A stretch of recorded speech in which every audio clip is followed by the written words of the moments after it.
So my question is this. When is the last time you had a day off? When is the last time you had a day off? It goes on, and it says this in Exodus chapter 31, verses 16 and 17. The people of Israel must keep the Sabbath day by observing it from generation to generation. This is a covenant obligation for all time. It is a permanent sign of my covenant with the people of Israel. For in 6 days the Lord made the heaven and earth, but on the seventh day he stopped working and was refreshed. So the idea behind this was a Sabbath was meant to be a sign that they belonged to God. So a Sabbath is meant to be a sign that we say, God, I belong to you. And so if you are someone who calls yourself a follower of God, then the question that you have to ask yourself is, do I demonstrate that by trusting in him? And do I demonstrate that by being committed to taking a day off and allowing my God to handle things? Do I trust that? It is a covenant signed between you and him and your relationship with him. Do you ultimately trust him? That's this question. That's the question. And then, as we're building this even more so, as we look at this whole idea of being refreshed. I love this. It says that God made creation for 6 days. And on the seventh day, he rested, and he was refreshed. And let me make this really clear. God didn't rest because he was tired. God wasn't like, whew, boy, whew, whew. He didn't rest because he was tired. He rested because he chose to. Now, what did he do on a day of rest? The Bible doesn't say. So this is just me and my imagination. Maybe because this is what I would do, on that seventh day. But I could just imagine God taking that day to really look at all that he had made and the beauty of all that he had made and what he had done. I just imagine watching the geese, flying across in their V formation and just enjoying man, I made that. Or seeing whales breach through and, seeing the splash of the water as you see the whales breach and seeing that and just enjoying that. Or maybe just looking back and looking at all the flora and fauna that God had made and just seeing how beautiful it is. Or how about this? Just looking at his masterpiece, Adam and Eve, to see how complex, how wonderful, how incredible he made them. And I wonder if on that day that he was refreshed, I wonder if on that day he came down and just kind of hung out with Adam and Eve that day, just chit-chatting and talking about creation and just kind of looking around and, hey, look at that. That's called a duck-billed platypus. I made that because I just thought it was funny, or just whatever. Just whatever. I mean, just imagine that. So here's my question. For your Sabbath, your goal is to choose something that refreshes you. That refreshes you. Here's one of the things that we did as a church in the past in an effort to work the Sabbath, and I know that it came from a good heart.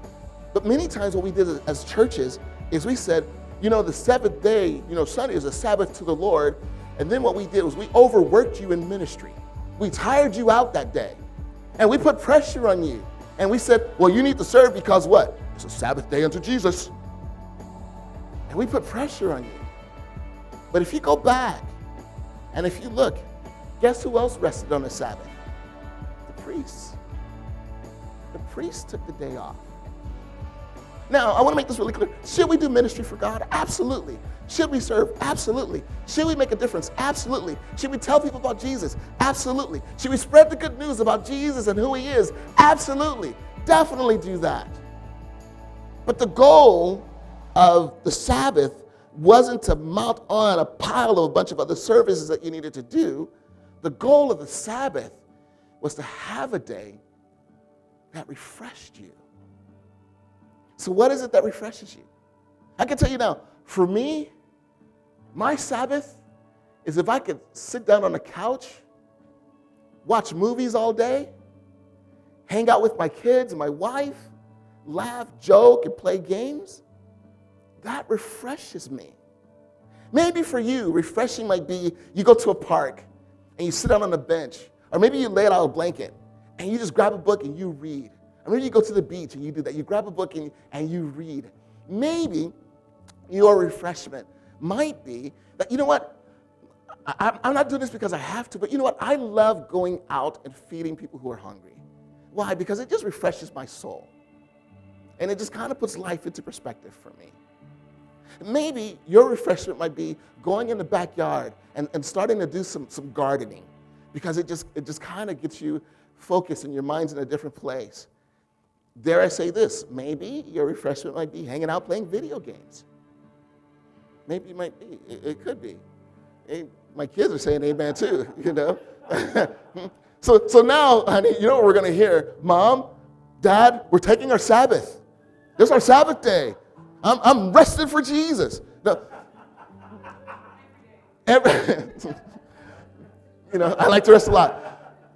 But you know what I mean? Find what it is that refreshes you and reconnects you with God on that day. That's what the Sabbath was meant to be for. That's what it was meant to be. And so that is something that absolutely categorically makes it and you different. It says this in Psalm chapter 4, verses 7 and 8. You have given me greater joy than those who have abundant harvests of grain and new wine. In peace I will lie down and sleep, for you alone, O Lord, will keep me safe. In peace I will lie down and sleep, for you alone, O Lord, will keep me safe. Everybody, repeat that after me. In peace I will lie down and sleep, for you alone, O Lord, will keep me safe. Rest is a statement of trust. Sleep is a statement of faith. And it is saying, I choose to let all that stuff that I'm trying to control, all that stuff that I'm trying to manage, all that stuff that will pull me into overwork, I'm letting all of that go.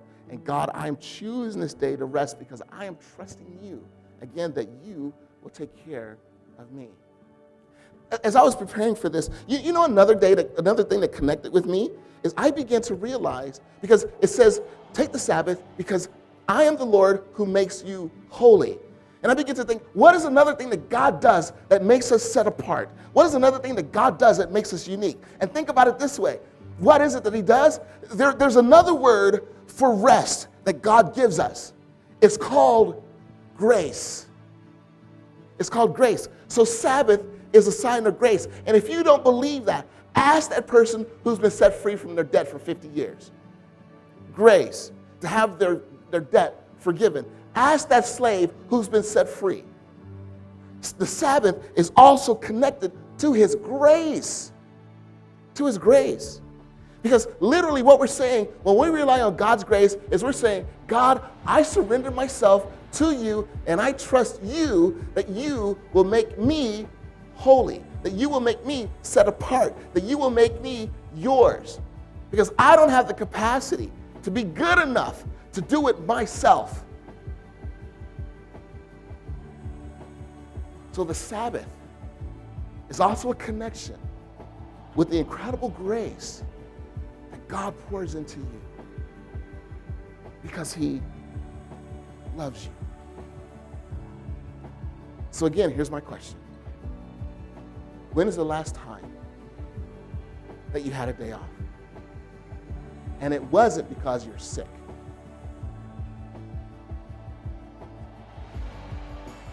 And when I say a day off, I mean a day where you are completely unplugged. We went on vacation, and I'm going to wrap up soon. We went on vacation, and we went to Yosemite. We were gone for about 4 days. And on one of the days, I set aside for a few hours to work on my sermon for that following Sunday. And here's what Heidi said to me. She said, I didn't know that you'd be working on your sermon while we were on vacation. And then I was like, because it was conviction. Because for those hours that I was working on my message, I wasn't on vacation. I was working. So just because you're at home, if you have your work with you, that's not a Sabbath. The idea of a Sabbath is that you completely unplug. So when is the last time you had a day off?